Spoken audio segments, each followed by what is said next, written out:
Hi everyone! So for today's video, today is Sunday kaya ito kasama ko na naman si Carol para magsimba dito sa Kyoto Kawaramachi. So this past few months nga napapadalas na yung pagsimba namin ni Carol kasi medyo matagal-tagal na rin na hindi kami nakapagsimba, almost 2 years na din. So buti na nga lang mahilig tong magsimba si Carol kaya naman every time na gusto niya magsimba ay sumasama na rin ako. Pagkatapos nga ng misa ay nakita rin namin tong tatlo na nagsimba rin, sina Venus, Curly at Jessica. Actually na late sila sa misa. Bale, mga kasamahan ko rin nga pala sila sa trabaho. Marami na kasi kami mga Pinoy sa company. Bago nga kami umalis dyan at nagiwa-hiwalay ay nagchikahan muna kami dyan saglit.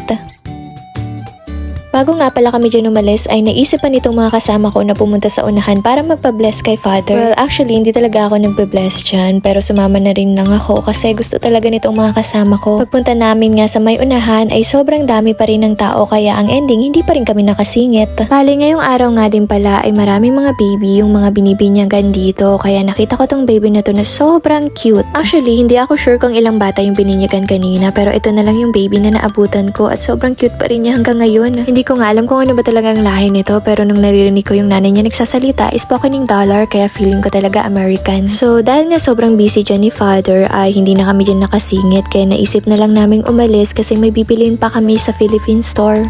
At habang naglalakad nga ay feel ko nga tong red carpet dito sa simbahan kaya naman nagpa-video muna ko kay Carol saglit. Pagkatapos nga namin mamili sa Philippine store ay dumiretso na kami dito sa may station para mag-antay ng bus papunta dun sa A-Beauty Clinic.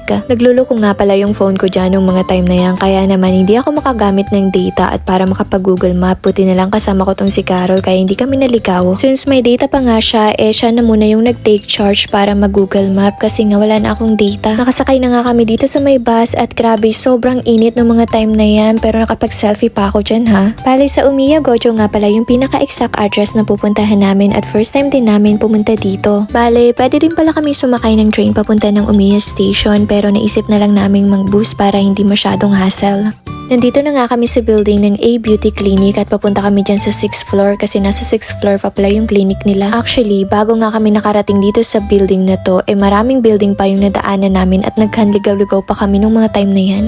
So, nandito na nga kami sa may 6th floor at hinahanap na namin dyan yung room number ng A-Beauty Clinic. Buti na nga lang walang masyadong room dito sa may 6th floor kaya naman nahanap agad dito naming A-Beauty Clinic. So, nagdadalawang isip pa ako dyan pumasok. Hindi ko alam kung magna-knock-knock ba ako or tatawag na lang para pagbuksan ng pinto pero ang ending pumasok na lang ako kasi walang nagbubukas. So eto na nga palang itsura sa loob ng A-Beauty Clinic. Medyo maliit nga lang siya nung napansin ko pero wala naman masyadong tao. Bale nagpa-appointment or nagpa-schedule muna ako bago pumunta dito kasi hindi nga pala sila nagtatanggap ng walk-in. So nagpahinga muna kami dyan saglit ni Carol habang inaantay yung doktor na mag-a-assist sa akin at kailangan ko munang mag-fill up dito sa papel na mga kailangang fill upan. Medyo napaaga nga kami nung mga time na yan kaya naman nagantay pa kami ng ilang minutes bago dumating yung doktor. Bawal daw kasing malate kundi kapag na-late ka may bayad na charge ng 1,000 yen. So nag-start na nga ako dyan ng first session ko for tripping at sobrang saglit lang talaga nito, around 30 minutes lang and after that pwede ka nang gumora.